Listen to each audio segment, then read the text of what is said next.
Hey there, glad to have you back. This is episode 7 of Tales from the Subterranean Playground. As always, I'm your host, Mark Allen J. Today we're going to listen in on a conversation that I had with Steve Osburn. Steve owns and operates Oz's Music, as well as the Music Environment, which is a place where people who are interested in learning an instrument can come and actually play them, and it's right next door to the store. While we'll touch on Oz's Music, as well as the Music Environment, I think the bigger story here is how Steve became such an accomplished musician, but also how he has used those skills to enrich the lives of individuals with special needs.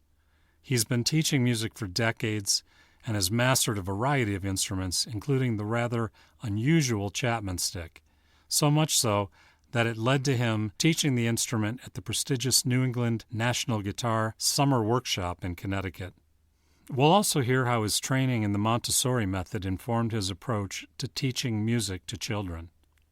Long ago, Steve started a band called No Obstacles, the no portion of that beginning with a K, as in knowledge.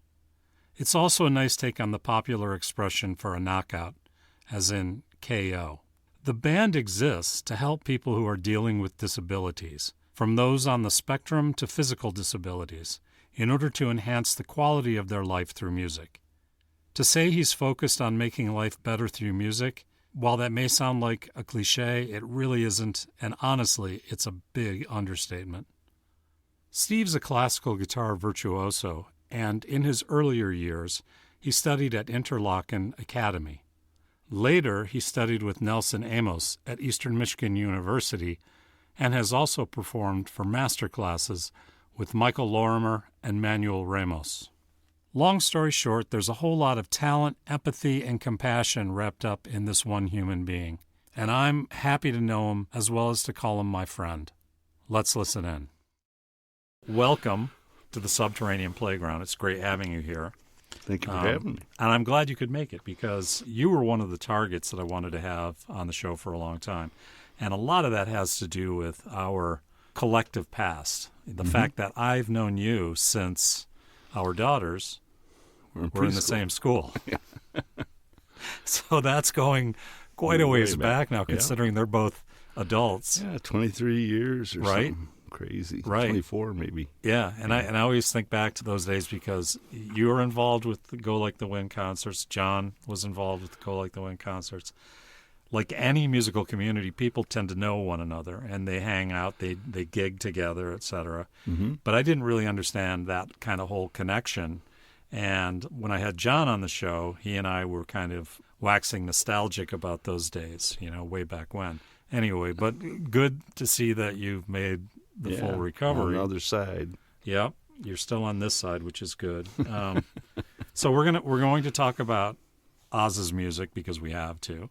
We're going to talk about No Obstacles because we have to, and we're going to talk about the Music Environment. We're going to do that.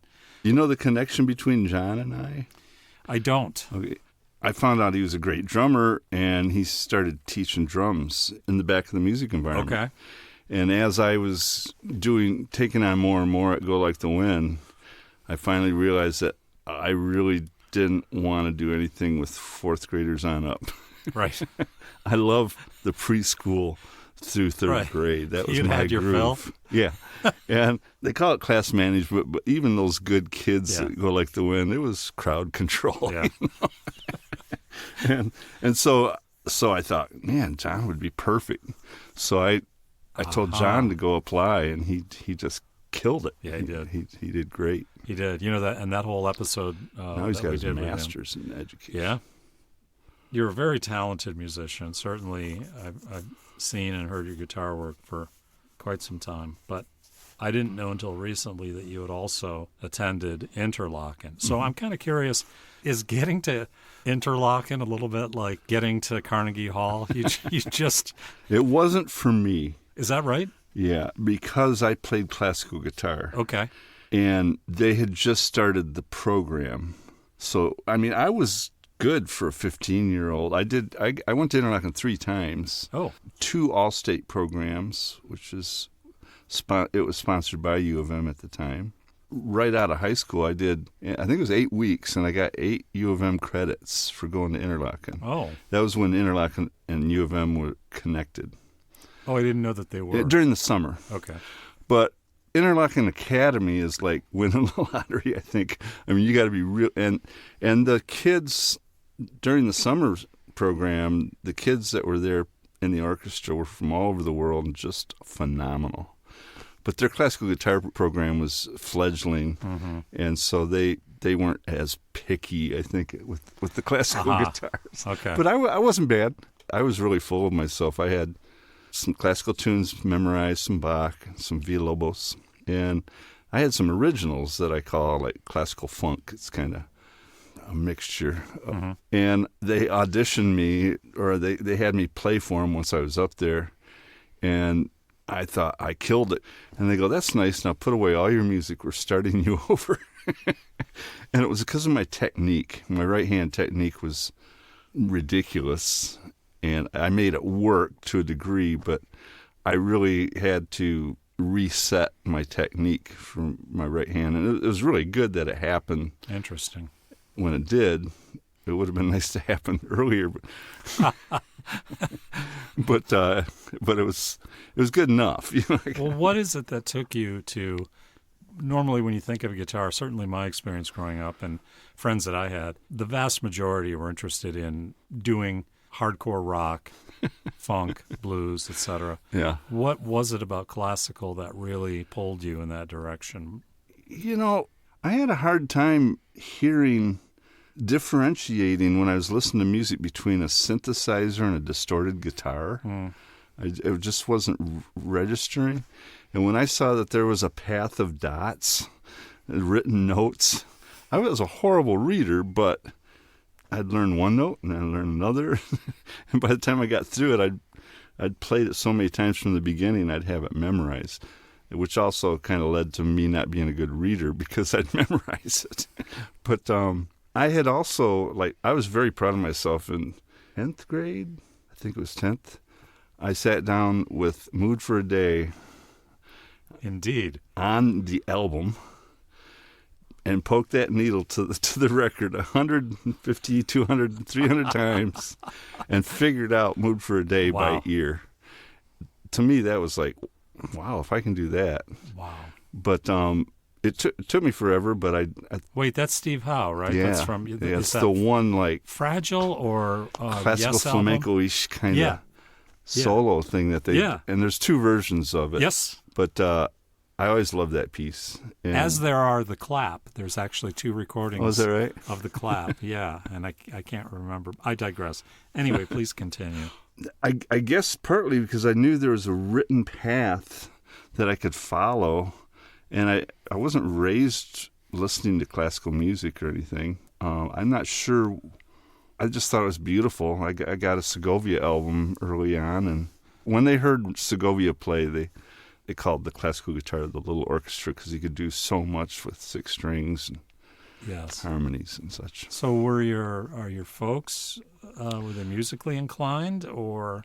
When I think back at how the music environment developed, one day it just dawned on me, well, my mom was a Sunday school teacher at a little rural Presbyterian church in Holloway, Michigan, in between. Wow, I don't even know where Tecumseh that is. and Adrian. In the middle of nowhere. Yeah, nowhere in the middle of nowhere. Yeah, it was literally like a church and a fire station. Right. And there's your 8 town. to 10 houses. Yeah. But yeah, she sang beautifully, and she'd take me to church, and I can just imagine her holding me on her shoulder and screaming these melodies in my ear. And as a kid, I naturally started singing harmonies, which is kind of interesting. Then I protested until I got in the choir. They weren't letting kids in the choir until I pitched a bitch enough. But my point was, after this, for a kid, a pretty boring church service, my mother would go out. She knew the kids were restless, so she'd take all the Sunday school kids and do movement and music. So she'd deep and wide, Wow. And I think that set an impression that music wasn't just to listen to, and that you could, participate in it. And right. And that, along with there's an interesting tie-in kind of to my nephew with Montessori and my music environment. My nephew, Joshua Osburn, my brother Tom's son, was 2, and they said, oh, we enrolled Joshua in school, in Montessori school. So Joshua, as soon as he was born, I bought him a ukulele. I got a picture of him like with a ukulele, I think on day 1 or something. I think I heard about this in the video. Maybe. Okay, so please, yeah. So every year Josh had a birthday, I'd start feeding him instruments, and so did my brother, who was a great musician, self-trained, but really great. But when I heard he was in Montessori school, it was like, what are you doing to my nephew? He's so 2 years old. This is ridiculous. And as a protective uncle, I go, I want to see what they're doing to my nephew. And I went and observed Sister Antonita at Siena Heights College. Sister Antonita, turns out, was central to national Montessori movement. I mean, I didn't know that. She was huge and ran the Montessori teacher training on the East Coast. And after I saw what was going, I observed through this mirrored window these little kids making decisions for themselves and interacting and not necessarily being, marching to the step of the teacher every moment. I thought, this is way better than I thought it was. Right. This is kind of cool that they actually give them some freedom of choice and to learn from the kids and their environment, not just the teacher. And so kept feeding him instruments, and he ended up getting his degree in music education at U of M. And then I was reading up on Montessori, and I remember her saying, and I don't remember which book it was, she said, I think there should be more music in my classroom. She goes, I'm a scientist. She basically was admitting she dropped the ball when it came to music and her method. And I thought, I got ideas for that. So I kind of called the music environment. I studied Montessori, went to Montessori teacher training instead of going to Manhattan School of Music and studying with Manuel Barrueco in classical guitar. He's this I did not Cuban know this. master that I got a scholarship to go, but I didn't have the guts or the money to even live in New York, let alone even if the school was paid for. It just I didn't have it in me. And I thought, well, I'll make enough money, and then I'll go to New York. And enough ulcers from the factory, and after 1 year, I was the final notch. My dad and both brothers were factory rats, and both my brothers were at the same Ford plant. And I just said, I got to cut out. I don't regret it. I would have been laid off 2 weeks later and had all these benefits for quite a while. But I went to Montessori teacher training in New England, not to become a Montessori teacher, but to get a philosophical base of working with kids so I could start what I call the music environment. Wow. And I got the word environment really from Montessori talking about prepared environment for children. Environment was kind of has been a catchword for a long time too. So I probably should give for those that don't know what the music environment, a lot of people come in with a set idea, but now I'm getting known as a place that you can find your instrument. The music environment, I allow people to come in and I say, what do you want to play? And it's a room full of instruments. And it evolved. I don't know how much of the story I want to get into, but I remember in 5th grade, for me, picking a band instrument was, I got a minute on 3 different instruments and told, what instrument do you want to play the rest of your life? And sadly, that's still the norm. And then you don't always get the instrument you pick because they have to have a balanced band. And I hadn't listened to all the different instruments, and it wasn't an educated choice. It was just a choice. And I wanted to give people more chance to have hands on the instruments. So that's one of the aspects of the music environment. I have all the instruments the 5th graders going to have choices on. So the brass, the woodwinds, percussion, and bowed strings. And in an ideal world, they'd take each one home for a month with some instruction, and of course, and have a real. But at least they're getting a few hours on some of these instruments before they're picking it instead of a few minutes. But then there's the rock element. We have drums and PA. And the room is not just used for teaching. It's used for band rehearsals. Ross Business School has used it for the last 10 years. And they This rehearse is the space adjacent the to music the store. environment, yeah. Okay. Next to the store. It's like 2 storefronts. Yes. There's other teaching rooms in both spaces, but the music environment is a good-sized space. It can fit 20, 30 people in there. That was Steve Osburn talking about, among other things, the music environment. I decided to schlep my binaural mannequin head microphone over to the music environment. Steve and some of his friends were having an impromptu jam session, and I thought it'd be nice to actually capture what it sounds like in that space. So, if you're using headphones or earbuds, it's going to sound very natural and very realistic.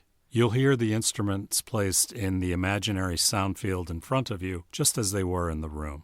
Unfortunately, if you're listening to the speaker on your phone or you're listening to speakers elsewhere, much of that effect will be diminished. Nevertheless, when this wraps up, we'll return to the conversation. Oh, and one other thing. I haven't really done much to this recording at all.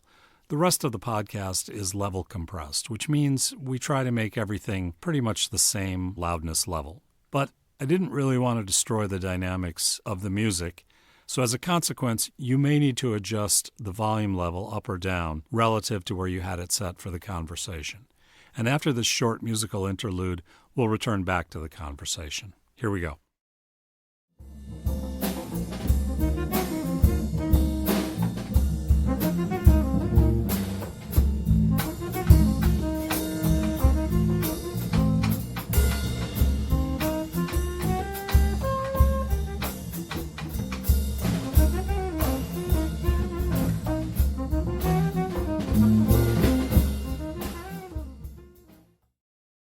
Let's return now to our regularly scheduled program, already in progress.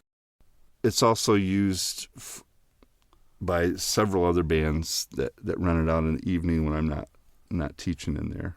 And we've done some performances. For 30 years, I did kids open mic, open to any kid in the community until COVID hit. And I also had a strum and drum, which was for families to bring their little ones and strum and drum. Indeed. And, you've been teaching for at least 79. 79 is when you I started the music environment in 79. I went to Montessori teacher training, came back and started the music environment. Well, hold on. When did Oz's music become 1990. Huh. I'll try to fill in the gaps. So Yeah. from 1979 to at least 1990, I started the music environment on Nordman Street. Mm-hmm. I really wanted to get a more professional space to teach out of. But at the time, I was just trying to develop a clientele. So I thought, well, I'm going to hit 2 different angles. I'm going to hit guitar students that could be kids, young adults, or older adults, any age. And then I want my music environment to be really focused on like the 3 to 12-year-old. Okay. And multi-instrument approach. So I'm out flyering in the middle of the night, and I go to post something, and there's a flyer that says, School Metaphysics, Learn How to Visualize. And I thought, and it was free, and I like free. And and visualization, my mom pretty much raised me on like positive, Norman Vincent Peale kind of positive thinking. Power of positive thinking. And prayer. Uh-huh. And I thought, there's a fine line between positive thinking, prayer, and meditation. Kind of in the same soup. Yeah. And I thought, I'm interested. It's free. I'll go.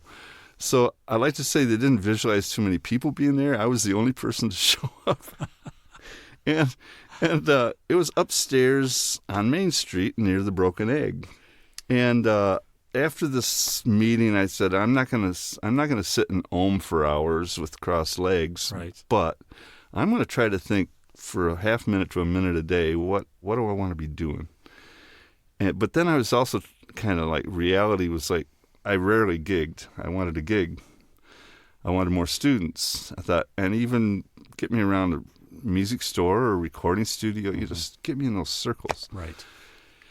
Not very long went by. You may remember Eden's on Maynard. Maybe not. Joni Mitchell actually played there way back. Wow. So I was eating there, and I overhear a person talking behind me about a recording studio that they're moving in there, and he's a teacher, and he might be looking for other teachers. It's like, dang, this is interesting. Well, you're in the right place at the right time, Right. aren't you, Steve? Yeah, and so on my way out, I said, sorry to eavesdrop, but this sounds interesting. What, tell me more. And we exchanged numbers. And this is like maybe a month after the whole meeting at School of Metaphysics. He calls me and goes, I found a place. If you're thinking about moving your music environment, come on and check it out. And I go, great. Where is it? He goes, well, Main Street. We get to Main Street by the Broken Egg, start walking up the stairs. I go, Howard, this is the School of Metaphysics. He goes, oh, no, they moved out. My teaching room for the next 8 years was the room that School of Metaphysics learned how to meditate or learn how to visualize. Meeting was held. My music environment was in that room for the next 8 years. He had a recording studio. We started a store on a box of strings, some picks, and a consigned guitar. We called it a store and grew from there. It was called Crescent Music, and that was early 80s. Wow. And it was very organic. I mean, it was where I learned a lot of my networking skills. And Matthew Mishkoff had Matthew Mishkoff violin and guitar, classical guitar. It was like high-end little shop. A guy named Larry Manderville was a great pianist, had electronic repair shop there. There was a band that rented a space for rehearsals. There was a luthier that rented a space to build guitars. So it was basically it was a music co-op. And started getting more teachers and getting more consignments coming in, and it grew into a thing. I love the fact that as you go up the stairs.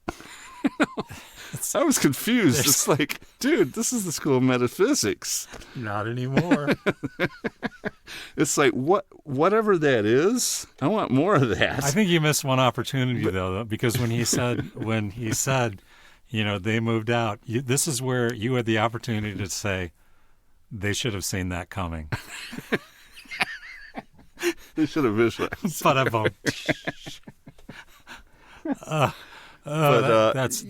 That's just. And kind of sadly, ever since then, I've been afraid to visualize. It's like, holy shit! What? You better want what you wish for here. What is that? You better use your superpowers for good, because clearly they exist. Yeah, and, whatever that you was. Be careful with that. That's.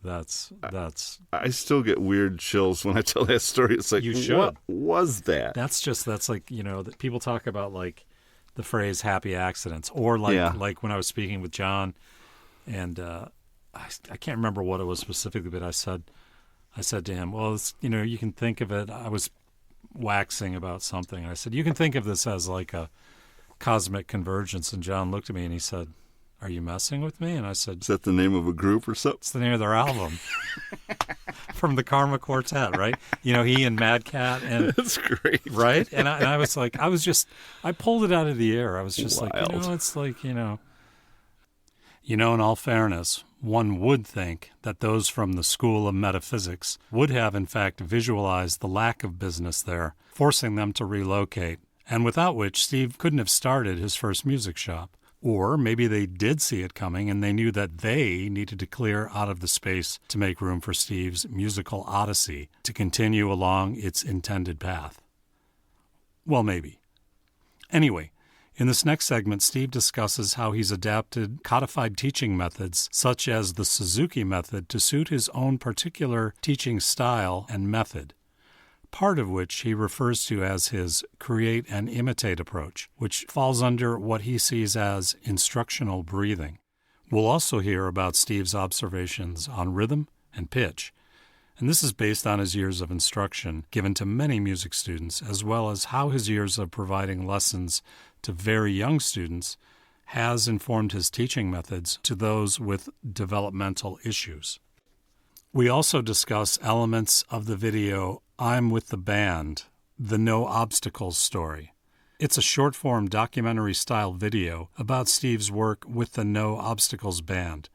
The video was written and produced by Allison Doxey, one of Steve's nieces who recently began producing video content. Let's return.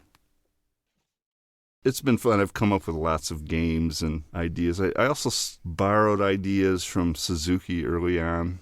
He was revolutionary in the 60s. Where I felt a strict interpretation of Suzuki failed was it was almost like brainwashing. They would, a lot of times, they'd start in the crib with playing violin music, the same violin music over and over and over. But it's a good way to get it in the head. Mm-hmm. And then they'd start imitating it. And so, but they really stressed imitation. And I try to balance that with, I call it create and imitate. That's a version of what I call instructional breathing. I had a very young student, I was like 3, trying to teach. Suzuki rarely presents a note for quite a while, but I say if it's fun and the kids can enjoy it, there's no reason why you can't start showing them the relationship between notes and, of course, what's written. I was getting nowhere with this kid, and so then I just said, all right, pick any note you want. And they picked a note, and I wrote it down. I go, now I'll play another note, and I wrote it down, and I'll play both of them together. So it was coming from them. It wasn't coming at them. And their direction, essentially. Yeah.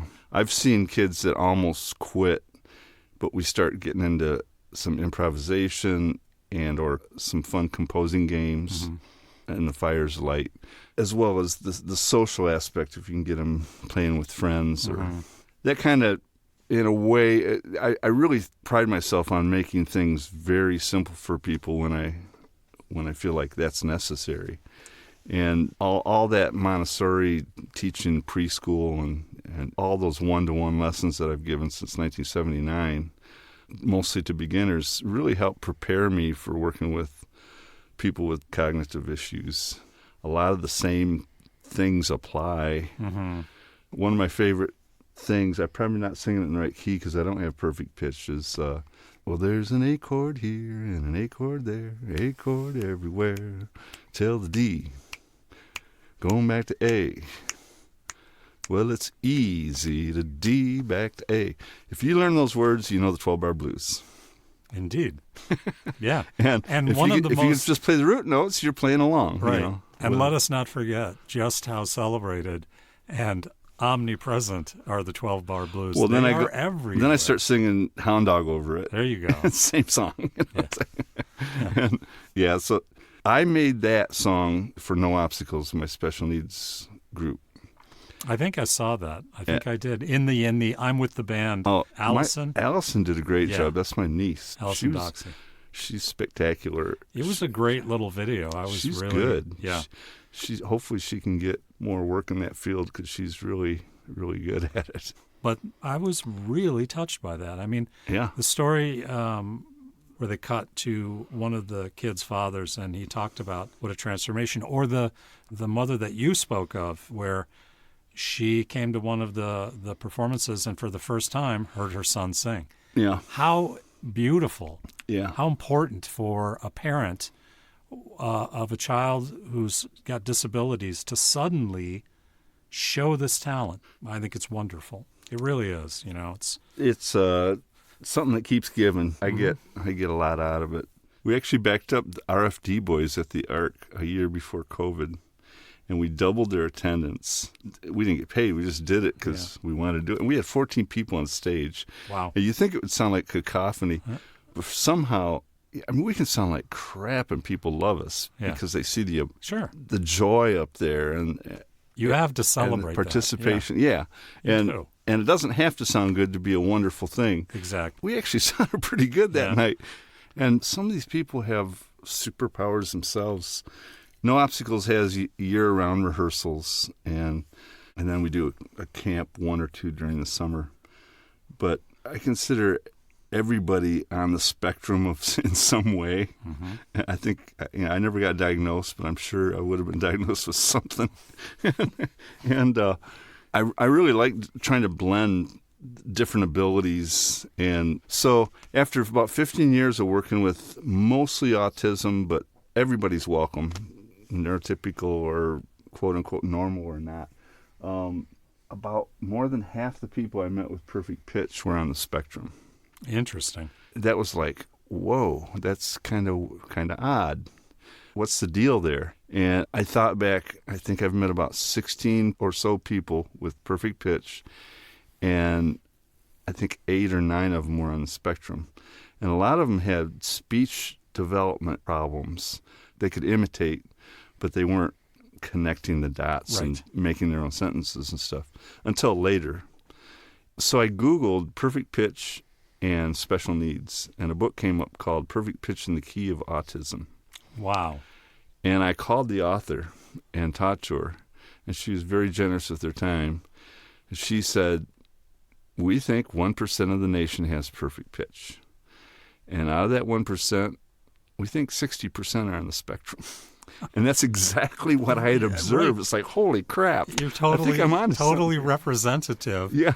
The stats are right there. Yeah, it was like, whoa, this is interesting. And one of my clients not only has perfect pitch, I was listening to an Eminem tune with her, and I don't even know why I said it. I said, I wonder what tempo this is. She goes, 84. Before I could finish the sentence, basically. It wasn't like she sat 84 there. 84 BPM. It wasn't like she sat there and go, okay, now this is a second, so this would be 60, and it's 84. No, it was 84. It's like, yeah, that wall's white, that note's C sharp, and that's 84 beats a minute. Wow. And I checked the metronome, it was 84 beats. And I've never heard of perfect tempo. I didn't even know it was a thing. I didn't either until I discovered. I'm guessing here, but probably the same part of the brain that can do both in certain people. Wow. I'm really surprised. I was not expecting you to relate a tale like this today. So it was. I mean, they have not scraped the surface of music therapy. Yeah. Another story I like to tell was my classical guitar mentor was Matthew Mishikoff. His father was a world-famous violinist, Misha Mishkov. Played at Detroit Symphony headmaster for 16 years. Mm-hmm. Before that, goes way back into the 40s, the glory days of CBS Orchestra and NBC Orchestra. He was always first chair with, was it Toscanini conducting, right? Arturo. But his son wanted to become a musician, but also was trying to be realistic, became a dentist. But he bought and sold high-end classical guitars, and he was a very accomplished classical guitarist. Well, he got early onset Alzheimer's in his early 60s. Wow. And we did a gig at an old folks' home. It was his last gig ever. And not too long after that, they called me and said, he can't change the strings anymore. And it was a sad day when I had to go change my mentor's strings for him. Well, he ended up getting put in Gilbert House in Ypsilanti. They have memory care and they have regular care for elderly. And, I had heard that he lost his ability to play guitar completely, but he could still play violin. For people that know Alzheimer's, this is a common fact. You remember your early memories. He was taught violin before he was taught guitar. Yes. So he could play violin way after he lost his guitar abilities. And that fascinated me and helped confirm that I was on the right path getting kids into music as soon as they're interested. Right. Because those memories, even if they get Alzheimer's, are going to be with them for quite a while. And he died at Gilbert House, and in his honor, I decided I'd do 10 hours of volunteer work there. And the second time I went, I thought, well, what am I going to do with these folks? And I thought, well, everybody can shake a shaker. So one of the activities was Twist and Shout by the Beatles. Shake it up, baby, and just have them shake the shakers. The first lady I went up to, I offered the maracas, and I was right in her face, a foot away from her face, and it was like she was staring right through me. I was not in the room, and I was right in front of her, and I got nothing from her. But she didn't say no when I said, you want to play maracas? And her hands were kind of like cupped, and I thought, well, I could fit that maraca in there. Right. So I stuck the maracas in her little clenched hands, turned on Twist and Shout by the Beatles, looked over, she's smiling and dancing in her chair and shaking those things. Fantastic. And one of my goals was to try to talk to family members, find out what these individuals' favorite music was in their younger days, and they get ripped away from their identity a lot of times in their record collection and everything. Sure. And at the same time I'm thinking this up, I discovered the documentary Alive Inside. Which I've not seen. It's a must-see. I don't care if you have family with Alzheimer's or not. It's fascinating. And this guy was going around to memory care units, putting their music on little iPods, giving them their music back. They showed one old jazz musician just talking gibberish in the home. And then they put headphones on him and played him one of his old songs. He started singing along. They took off the headphones, and he was back for a short bit. He could hold a conversation. It's like he became lucid for a short bit, but it was the music that brought him back. Yeah. So I mean, they have not scraped the surface. Right. Another scene in that movie is a lady that hadn't been away from her walker for 2 years, and they put on one of her favorite old tunes. She pushes the walker away, starts dancing. No, that's just beautiful. Yeah, I mean, that is. I know. I'm not a music therapist, but I have a better name for myself. I call myself a music enrichment specialist. Right. And I enrich myself and others through music, and they enrich me by participating.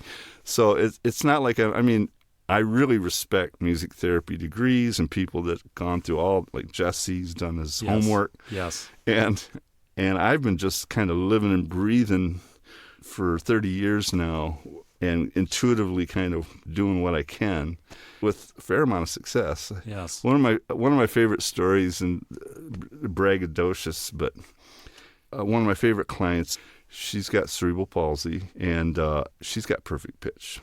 And she went to play the piano, and her hands are all like messed up, right? And she's poking at these notes, but she's poking the right ones. Like, it's like she has the ears. She knows. She just doesn't have the she doesn't have the dexterity. Digits, yeah. And so I try to take a multi-prong approach. Get her on the drums. Get all four limbs going. Yes. Right, left. So they get all four limbs going, and it's a 2-beat, which works with 80% of all music. Sure. So they're rocking right away. Right on. But anyway, I also started getting her doing more small motor stuff on the piano. And it's to the point now where she can play 5 notes in a row with 5 fingers, which is huge for her. Sure it is. And her mother made me feel like $1 million. She goes, "You've done more for her physical therapy in 1 year with music than her physical therapist did over the last 10 years. That's got to be incredibly rewarding. Hell yeah. I'm doing something right. 60 Minutes did a great interview once. They took a musician, they put him in, I think it's an MRI machine. They laid him so he could look at a mirror and play a keyboard while he's laying on his back. If he was playing a song he already knew, or if he was reading music, it lit up a lot of parts of the brain. If he improvised, it was like a huge light bulb, just like there were so many synapses going. And they're both very valuable, but it's fascinating to see the difference between the creative brain and the brain that's just following an old path. Yes. It's still lit up. Yeah. I was quoted in the Ann Arbor Observer many years ago. It kind of made me sound like a lunatic, but I still hold to it.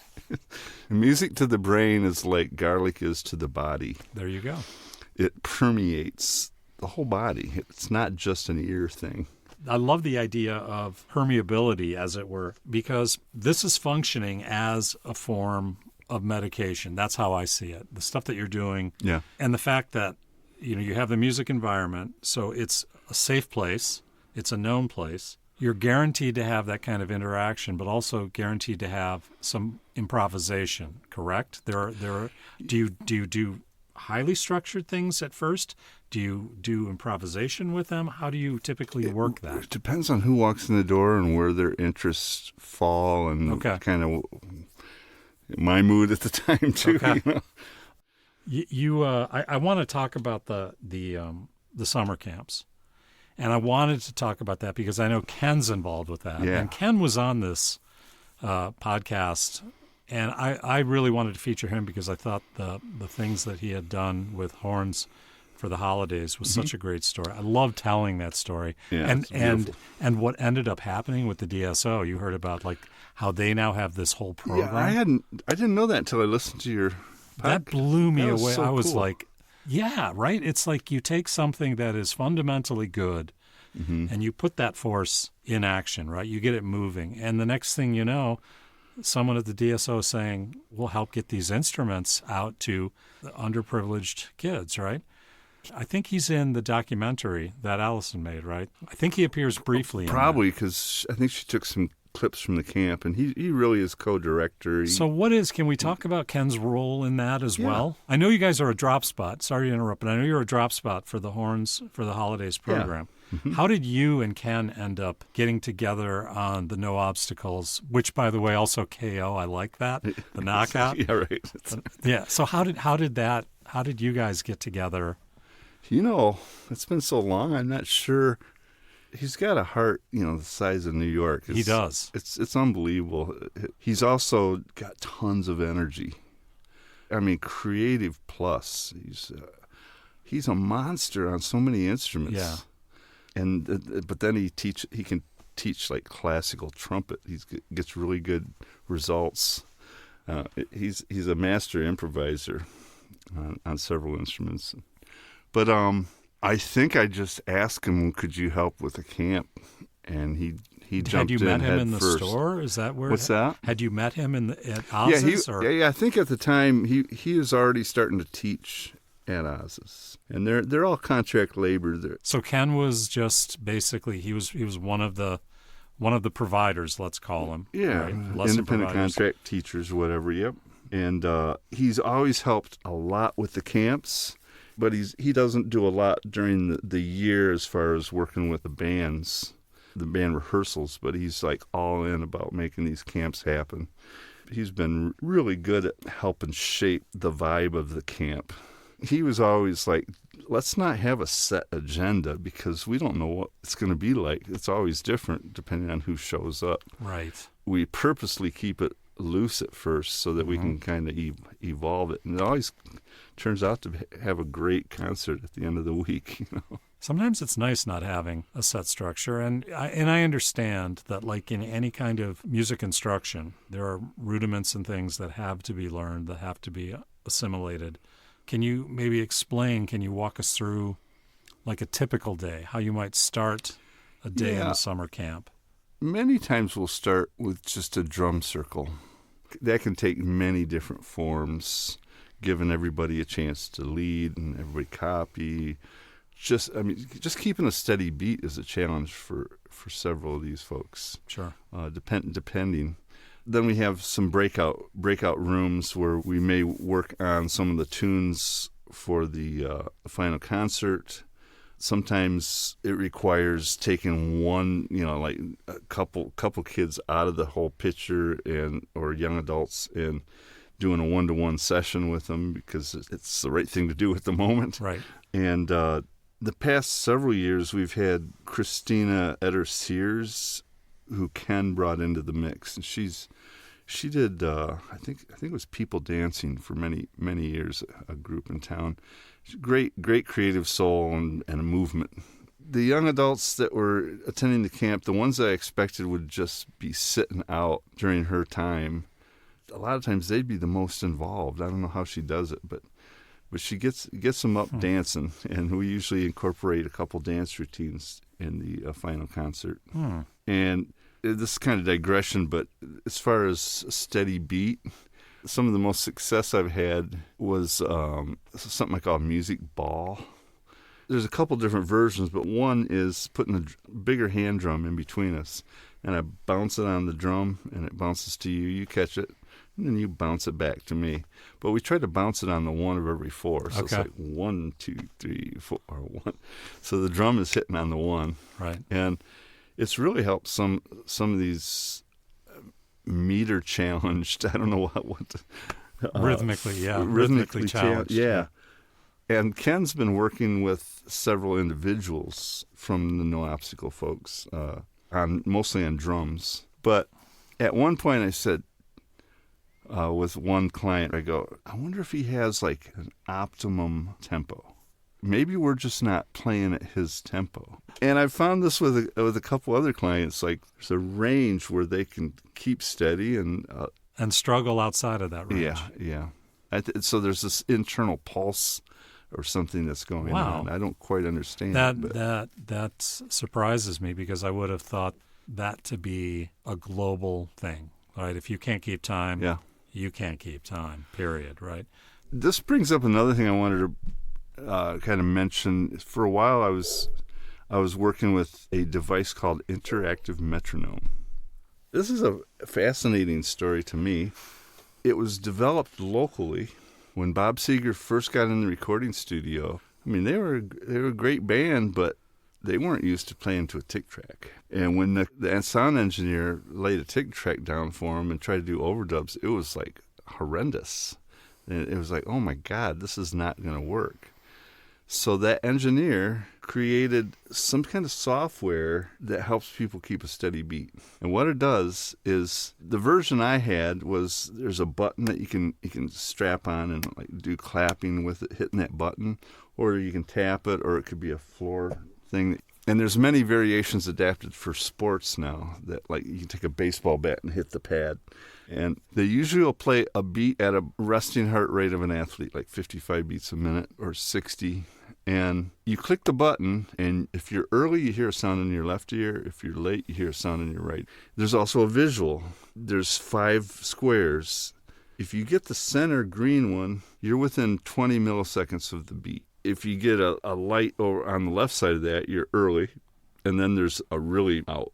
And there's 3 different sounds. There's like, yeah, you hit that green, and you hear it in both ears. Or you're early, and you hear a sound in your right or left, or late, you hear it in your right. And then there's this rubber band sound if you're way off. It's like, blah, blah, blah, right? So it's like, so you're getting this audio feedback every time you try to keep a beat. I've never heard of such a thing. It's sad because it's so expensive. But there's been so much research that went into this that they can ask these ridiculous prices. It's actually used by a lot of child therapists now. It can be used for a whole bunch of different stuff. It's used for stroke victims to learn how to walk. It's something about the left-right brain lining up. I don't understand it, but there's this whole thing about crossing the center line for people with some brain issues. Interesting. And it's finding that center line, trying to line up both halves, I think. But it's also been researched by the Department of Defense for brain injuries from battle. But early on, the guy, I guess, took it over to a friend that had a kid with a disability, and somehow it helped them. And so I had the device for a while, but it's ridiculously expensive, and then you got to pay for minutes. Like, you only get so many minutes, and then you got to keep paying for minutes. But I did it, and the next day I drew straight lines like I never drew straight lines in my life. I don't know if it's related, but there was something balancing about doing this, lining up the beat and making sure you're on. You think, and I've hooked up really great musicians to it, and I've hooked up 4 really good drummers. The only one that did really good was a U of M professor that was used to following a conductor or a metronome. But the band guys that are the metronome, when they're playing and everybody follows them, they were good, but they weren't as good as the guy that's used to following a conductor or a metronome. I've been fascinated with, there's times where I'll close my eyes, and what do you see when you close your eyes? This has nothing to do with whatever we're talking about. Wow. But it's not nothing. It's not nothing. It's a bunch of multicolored dots. Yep. And in the dark, a lot of times I'll think, all right, green. And a lot of those dots become green. And I can change colors. Or you can change brightness, even in a dark room. Yeah. Yes. Yeah. I've had this. I've experienced the same thing. For a while there, I was trying to do shapes, and sometimes it would work, where I could like conjure a visual of a shape. It'd be really good if you could like work that into doing shadow puppets, right? If you could master that, you could have you have like Abraham Lincoln over here, and Rutherford B. Hayes over here, they're not really contemporaries, whatever, but they're both presidents, right? So they're the same. I don't know. I'm just talking out my ass, but there's something else I wanted to ask you about because back in the 80s, I remember hearing about it, the Chapman Stick. Yeah. Okay. How I got into stick? Maybe let's do that. My friend Tim Twiss, who has Milford Music. Yeah, Twiss and Moore, they did a record. There was a record they did a long time ago. Yeah, so Kathy Moore wrote words to about 2 or 3 of my stick tunes. No way. Yeah, but it was a super cool group. I mean, everybody in it all wrote tunes, so it was a really nice collaborative. Everybody had something to throw in the soup. It was very cool. Right on. It was a good creative. That's as close to a real group I ever was in outside of No Obstacles. Is that right? Yeah.